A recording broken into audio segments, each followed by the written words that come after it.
જય હિન્દ જય ભારત। સ્વાગત છે તમારું ગુજરાત સરકારી હબ ચેનલ પર। 12th પાસના જે વિદ્યાર્થીઓ હોય છે જેઓ કોલેજમાં આવી રહ્યા છે તેમને 25,000 સહાય રૂપિયા આપવામાં આવે છે લેપટોપ ખરીદવા માટે। તેના વિશે આપણે આજે વાત કરીશું। તો શ્રમયોગીના જે બાળકો છે તેમને પ્રોત્સાહન મળે અને શિક્ષણ પાછળનો આર્થિક બોજ ઘટે તે માટે આ લેપટોપ ખરીદ સહાય યોજના શરૂ કરવામાં આવી હતી। ધોરણ 12 બોર્ડની એક્ઝામ જેમણે પણ પાસ કરેલી હોય અને ઓછામાં ઓછા 70% આવેલા હોય અથવા 70%થી વધુ જેમણે મેળવ્યા હોય તેવા બાળકોને આ યોજનાનો લાભ મેળવી શકે છે।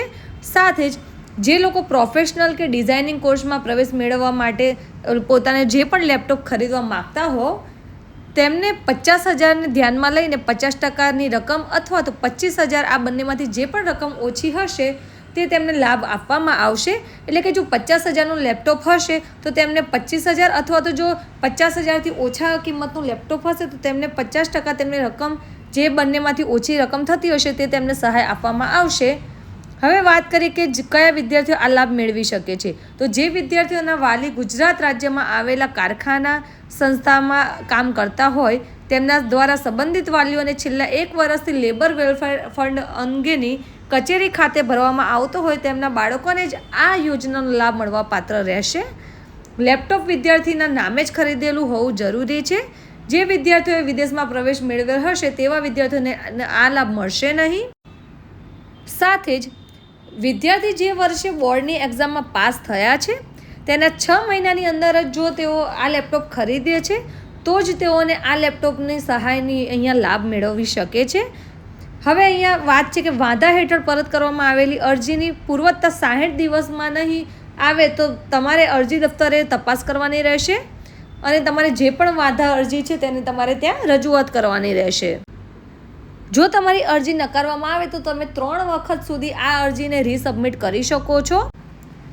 અરજી કરવા માટે કયા કયા ડોક્યુમેન્ટ્સની જરૂર પડશે તો જે પણ વિદ્યાર્થી છે તેમનું અપડેટ આધાર કાર્ડ, ધોરણ 12ની માર્કશીટ, પ્રોડ્યુસર જે પણ કોર્સમાં પ્રવેશ લીધાનું પ્રમાણપત્ર હોય તે એટલે કે વિદ્યાર્થીએ કોલેજના પ્રથમ વર્ષમાં પ્રવેશ લેવાનો હોય તેના વિશેની માહિતી, સાથે જ બેંક પાસબુક જે પ્રથમ પાનાની નકલ હોય અથવા તો કેન્સલ ચેક, લેપટોપ ખરીદી અંગેનું જીએસટી નંબરવાળું પાક્કું બિલ એટલે કે જો તમે લેપટોપ ખરીદ્યું છે તો તેનું જીએસટી નંબરવાળું પાક્કું બિલ, લેબર વેલફેર ફંડને ભર્યાની રસીદ અને ફી ભર્યાની તમારી જે પણ પહોંચ હોય તે તમારે અહીંયા રજૂઆત કરવાની રહેશે। હવે આ અરજી તમે ક્યાંથી કરી શકો છો તો તમારે ગૂગલમાં જઈને સન્માન પોર્ટલ તમારે ટાઈપ કરવાનું છે એટલે આ રીતે તમારી સામે અહીંયા પોર્ટલ આવી જશે। ફર્સ્ટ લિંક ઉપર આપણે ક્લિક કરીશું। હવે જે આ પોર્ટલ છે ત્યાં ફર્સ્ટ લિંક ઉપર આપણે ક્લિક કરીને અહીંયા આ રીતનું પેજ આવી જશે। અહીંયા તમારે લોગિન કરવાનું રહેશે। હવે જે પણ અગાઉ કોઈ પણ વિદ્યાર્થી અહીંયા રજિસ્ટ્રેશન કરેલું હશે તો તેમને ફક્ત તેમના આઈડી પાસવર્ડથી અહીંયા લોગિન કરવાનું રહેશે। પરંતુ જો કોઈ અહીંયા નવા યુઝર્સ છે ફર્સ્ટ ટાઈમ અપ્લાય કરી રહ્યા છે તો તમારે રજિસ્ટ્રેશન ઉપર ક્લિક કરીને રજિસ્ટ્રેશન કરવાનું રહેશે પોતાનું અને ત્યારબાદ તમારે ત્યાંથી તમારે પોતાની જે પણ એપ્લિકેશન છે તે તમારે ફિલઅપ કરવાની રહેશે। તો જો તમે પણ એક શ્રમયોગી છો અને તમારા બાળકને આ રીતના લેપટોપ સહાયની જે જરૂર છે તો તમે પણ આ રીતે ગૂગલમાં જઈને પોતાના મોબાઈલથી અહીંયાથી તમે અપ્લાય કરી શકો છો।